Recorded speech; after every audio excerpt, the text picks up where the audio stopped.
Siyam na Chinese national inaresto sa Parañaque Fishport ng mga tauhan ng Bureau of Immigration at Armed Forces of the Philippines.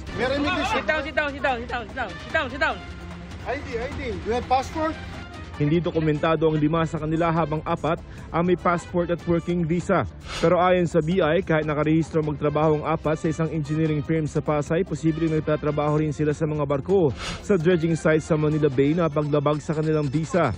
Bukod dito, doon sa pabalik-balik nila, ilang beses pa po silang nakitaan na may kasamang mga babae na maaring nagkakaroon ng mga kakaibang activities. ayon sa Bureau of Immigration, matagal nang tinitiktikan ng ahensya ang mga aktibidad ng mga Chinese nationals sa baybayin ng Manila Bay.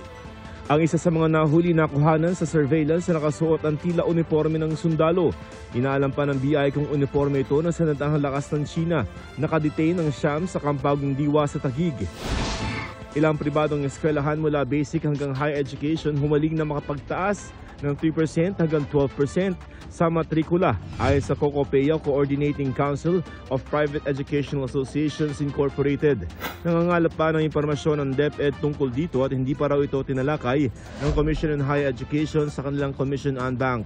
Nagsimite na rin daw ng mga rekomendasyon ng COCOPEA kay Pangulong Bongbong Marcos sa magiging susunod na DepEd Secretary kapalit ni Vice President Sara Duterte.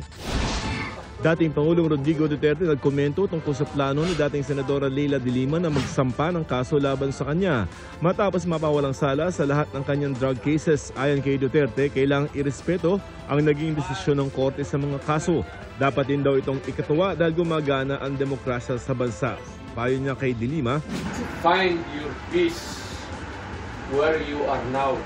Huwag kang tumalikot ng away kasi pagsisihan mo yan. Anong babawiin mo sa akin? Para sa GMA Integrated News, Joseph Morong, ang inyong saksi. Mga kapuso, sama-sama tayong maging saksi. Mag-subscribe sa GMA Integrated News sa YouTube at para sa mga kapuso abroad, samahan niyo kami sa GMA Pinoy TV at sa www.gmanews.tv.